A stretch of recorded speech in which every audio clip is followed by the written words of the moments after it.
Welcome back to Sports by GSMC Podcast Network. I am your host, Jeremy Lapidus. If you are just tuning in, we just finished breaking down Game 4, really the entire series between the Pacers and the Celtics, as the Celtics sweep the Indiana Pacers and are the first team to punch their tickets to the NBA Finals. We'll see if the Mavericks join them tonight, but in this segment here, we are going to talk a little bit about the Celtics' path to the finals. And I know there's been a lot of conversation about that around the sports media world, talking about how, they have faced three teams where all three of those teams didn't have the best player on their team for injury reasons to get to their run. And they're saying this might be the worst, the easiest path to the finals in NBA history. There's a really good article on Yahoo Sports by Ben Rohrbach that we're going to go over that talks a lot about that, breaks down a lot of the numbers. So we will go through that in just a second. But before we do, remember that if you would like to be an even bigger part of the show than you already are, all you need to do is go to gsmcpodcast.net. Leave a tip or donation with a message in it. That message should pop up on the bottom of the screen for you, me, and everybody else around the world to see. If you have a burning question about sports, go ahead and leave it in the comments. I will go ahead and answer that as soon as I possibly can. I appreciate all of you for sticking around, talking some sports with me on a beautiful Tuesday afternoon. Once again, that link is on the screen. It's gsmcpodcast.net. But like I was saying, we are going to talk a little more about the Celtics' path. And I haven't really gotten too far to it because the Celtics have had an easy path, just straight up. And it doesn't really surprise you if you take a step back from being in the moment of, everybody's bashing on the Celtics because it's the Celtics. And of course they made it, because this was the expectation, right? There's a reason that this is the storyline right now, and it's because, like I was saying in the first segment a little bit, if the Celtics didn't make the finals, it was going to be a disappointment. They were head and shoulders, maybe a whole body above everybody else in the East for the entire season. It wasn't really even a contest. Everybody would have laughed at the Celtics if they had not made it to the NBA Finals. This was the minimum that they needed to accomplish because the East was so weak this year.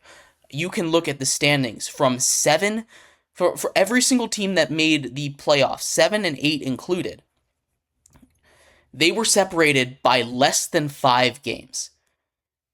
It was kind of a crapshoot. It was the Celtics, and then it was everybody else. It wasn't really even that close. So that's the reason why this conversation is happening, right? This conversation is happening because the Celtics were head and shoulders above everybody else in the East, and this was the expectation for them. And if they had fallen short, they would have been the laughingstock of the league. But now that they have accomplished the bare minimum for their season, which is make the NBA Finals, people are asking, hey, is this the easiest run ever? And it's not the fault of people for asking. This is always the question when people want to discredit teams. It happened in the NFL with the Eagles just 2 years ago, when they went and faced the Chiefs and lost in the Super Bowl there. They had a very easy run, and people were saying, they don't stand a chance because of the easy run.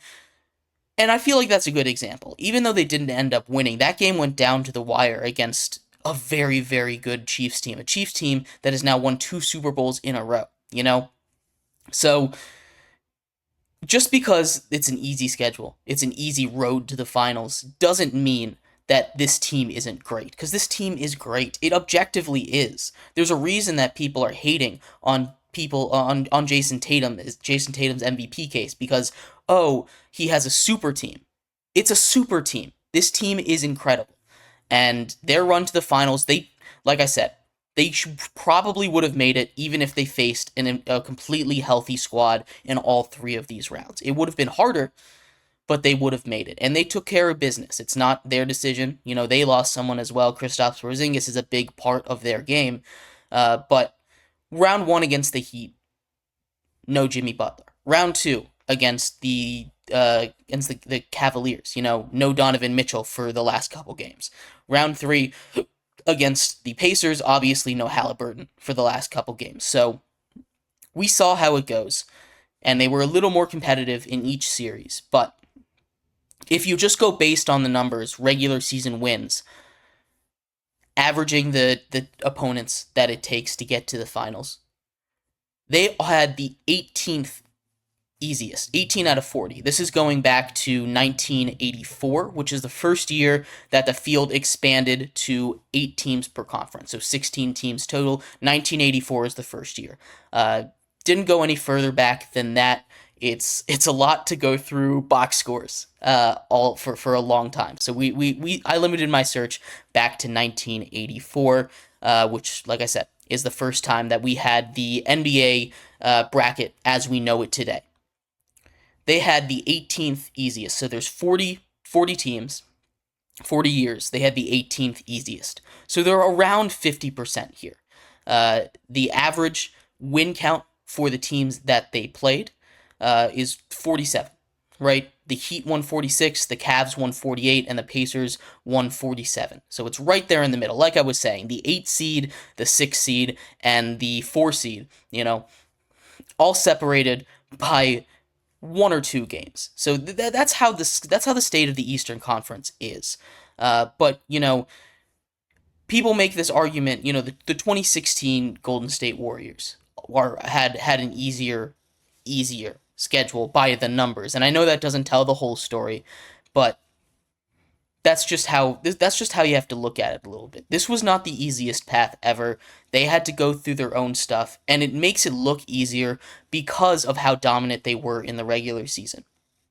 That regular season dominance, the way that they were able to hold back everyone else in the East, and I mean literally everybody else in the East, contributes to this kind of narrative here. And like this article points out, you can go back to the 1980s, the 1984 Los Angeles Lakers, who had the second, or 1987 Los Angeles Lakers, who had the easiest schedule.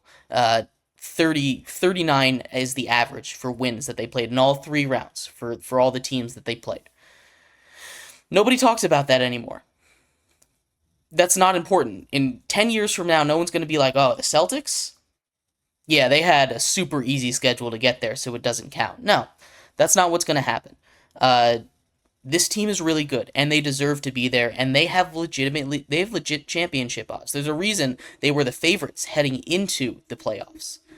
There's a reason that they've been favored in every single matchup. There's a reason. They're this good. So don't sleep on the Celtics because they had an easy path. Sure, it was easy, but it was not the easiest one ever.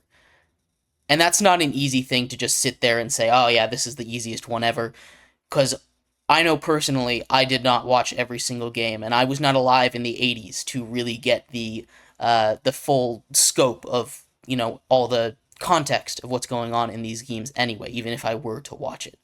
If you are just watching these games, especially this final series, the one that they swept the Pacers in, if you watch this game 20 years from now and you don't know anybody on either team, you look at these results, 3-point game, 3-point game, 2-point, the overtime games, you say, oh, this was not an easy schedule at all. This was a tough series that they managed to get through on their way to the finals. Obviously, with context, we know a little bit more.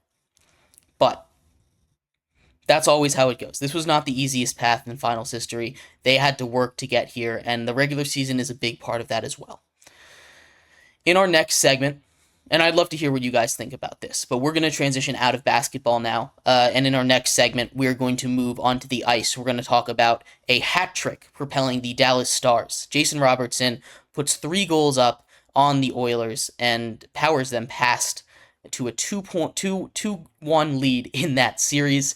So coming up next in segment 3, we will talk about that. Stick around in segment 4. We're going to talk about Angel Hernandez being finally retiring from the MLB, and there's breaking news out of the NFL we will cover in segment 5, along with some proposed new rules. So stick around for all of that. We will be right back on Sports by GSMC Podcast Network.